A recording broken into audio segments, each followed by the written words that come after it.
Assalomu alaykum barchaga. Bugun sizlar bilan maqsadlar mavzusini gaplashmoqchiman. Bilasizmi, hozirgi kunda ko'p insonlar maqsadlariga qanaqa qilib erishishni bilmaydi. Balki hattoki orzu qilgan hayotini ham maqsad qilib qo'yganlar kam emas. Lekin unga na harakat bor, na unga erishish uchun imkoniyat berilyapti va bitta qilib aytadigan bo'lsam, u maqsadga erisha olmaslik ehtimoli juda katta bo'lgan insonlar oramizda yo'q emas. Va ishonchim komilki, bu videoni ko'rib turgan ekran orqasidagi do'stim sanda ham bu kabi muammolar hozir ro'y berayotgan bo'lishi mumkin. Bilasizmi, maqsadlarimizga erishishimiz uchun u ko'p narsa talab qilinmaydi. Boshqa ekspertlarga o'xshab harakat qiling 24 ga 7 deb ayta olmayman. Intizomni to'g'ri saqlang 24 ga 7 deb ayta olmayman. Zero bu sizni shok holatiga tushirib qo'yishi ham mumkin. Gapirayotgan gaplarim tabiiyki.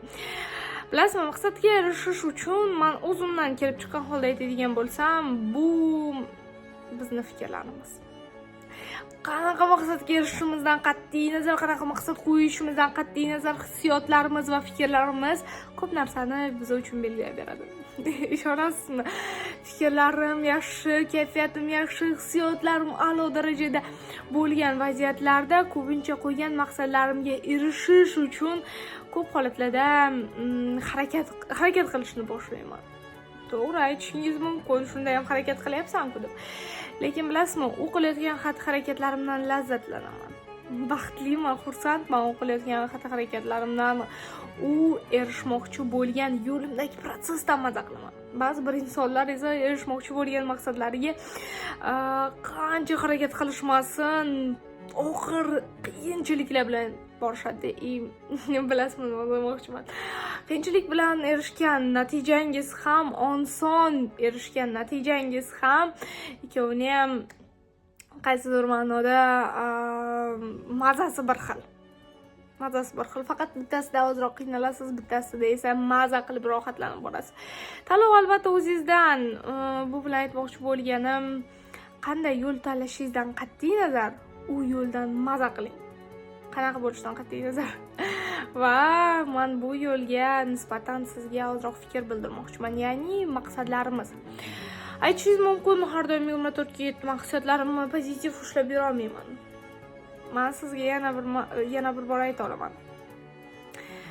Hayotingiz davomida erishmoqchi bo'lgan katta maqsadlaringiz uchun hissiyotlaringizni hech bo'lmasa neytralga tushirishingiz kerak. Hech bo'lmasa. Agar imkoningiz bo'lsa, o'zingizni baxtli his qiling. Agar imkoni bo'lmasa, neytral holatda, nol holatida yuring. Lekin aslo asabiylik, agressiya, jahl, sog'inch yoki qanaqadir siqilish, depressiya, stress hislarda emas. Balki neytral holatda. Bu haqida hozir gaplashib o'tishni xohlamayman, lekin bilasizmi, hissiyotlarimiz bizning o'zimizdan taralayotgan to'lqinga, auraga bevosita bog'liq deb hisoblayman va hayotimiz davomida nimagadir erishishni xohlasak, nimaga bo'lishidan qat'iy nazar, bu hissiyotlarimiz bizga shunchaki maqsadlarimizga erishishimiz uchun katta yo'llarni ochib beradi. Bilasizmi, ko'p vaqtingizni olish niyatim yo'q aynan maqsadlar mavzusiga agar keladigan bo'lsak, chunki sizni qilayotgan vaqtingiz, ya'ni investitsiyangiz, vaqt masalasida albatta eng muhimi, eng qadrlisi, sizda bor eng qimmat narsa bu sizning vaqtingiz. Qayerga investitsiya qilayotganligingizni unutib qo'ymang. Xo'p, bilasizmi, maqsadlar mavzusiga qaytadigan bo'lsak, hissiyotlar va fikrlar ko'p narsani belgilaydi. Boshqa ekspertlardan farqli bo'laroq, men sizni hozir shok holatiga tushirmoqchiman. Maqsadga erishish uchun intizom emas, qanaqadir harakat emas, balki fikrlar kerak. Ya'ni fikrlarni to'g'ri jamlash kerak, fikrlarni to'g'ri qilish kerak.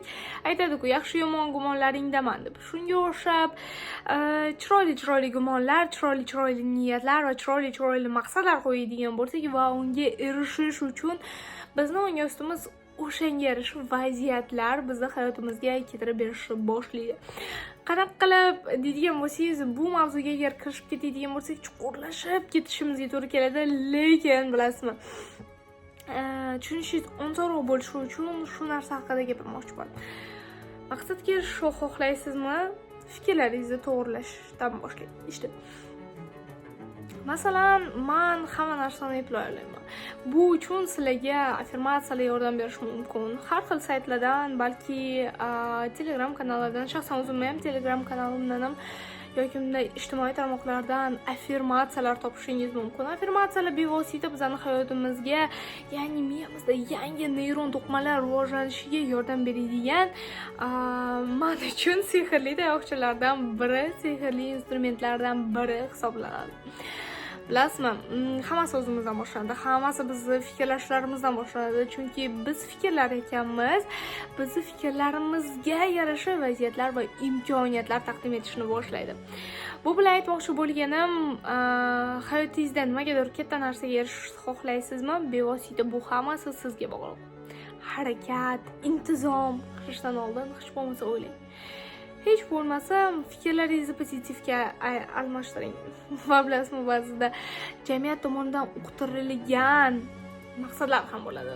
U maqsadlar bilan o'zingizni shaxsiy maqsadlaringiz, xohishlaringiz ichidan jo'shib turgan maqsadlarni aralashtirib yubormang. Chunki agar o'z maqsadlaringiz bo'ladigan bo'lsa, ichingizdan siz xohlagan bagitskiy motivatsiya jo'shib turadi. Motivatsiyani o'chirish qiyin albatta. Va bilasizmi nima? Ichki motivatsiya sizni intizomingizni ham, disiplinangizni hammasini joy-joyiga qo'yib chiqadi. Я уверяю вас. Men sizga ishontirib ayta olamanki, ichimizdan kelayotgan ichki motivatsiya sizni hattoki uxlashga ham qo'ymaydi. Ne то что boshqalarning gapirayotgan gapini eshitish yoki kimda intizomni to'g'ri saqlash. Men hattoki o'zim ham realni to'g'risini aytaman, intizom to'g'ri saqlamayman. Hattoki xohlasam ham saqlamayman. Bilasizmi nimaga? Kayfiyatim yomon bo'lgan joyda men turib shunchaki olib, turib dars qila olmayman, harakat qila olmayman. Chunki bilaman, meni hozir ahvolim yaxshi emas va u qilayotgan xatti-harakatlarim menga hech qanaqasiga plusga o'ynamaydi. To'g'ri aytishingiz mumkin, bu ham sizning e'tiqodlaring deb. Lekin shu narsani ishontirib ayta olamanki, hamma narsa o'zimizdan boshlanadi va agar qanaqadir protsessda hattoki ovqatni ham mazza qilib, ichingizda mazza qilib qiladigan bo'lsangiz, u ovqatdan shirinroq ovqat yo'q. Ishonavering. Agar jahl ustida charchagan holatda qiladigan bo'lsangiz, har doim ovqat shirin chiqmasligi mumkin. Misol tariqasida shu ovqatni keltiradigan bo'lsak, hayotimiz ham shunday. Agar disiplina deydigan bo'lsak, buni yomon tomonlari yo'q, lekin yaxshi tomonlari ham bor deb o'ylamayman. Kimga qanaqa aynan? Har xil turdagi insonlar bor, bilamiz. Va aytmoqchi bo'lganim, hissiyotlarimiz to'g'ri holatda yursa, agar hech bo'lmasa nol holatida, agressiya, jahl, asabiylik, qanaqadir stress, depressiya, tushkunlik holati unaqa emas. Balki nol holatida, agar baxtli bo'lishni eplay olmasangiz, hech bo'lmasa nol holatida yuradigan bo'lsangiz, ham sizga chiroyli vaziyatlar, orzularingizni amalga oshirishingiz uchun ancha buncha imkoniyatlar yaratib beradi. Shuni unutmangki, hammasi bizni fikrlarimizdan boshlanadi. Hammasi bizni hissiyotlarimiz orqali, to'lqinlar orqali hayotimizga, orzu qilgan hayotimizni olib kiradi. Boshqacha qilib aytadigan bo'lsak, sizning o'zingiz u hayotga borasiz.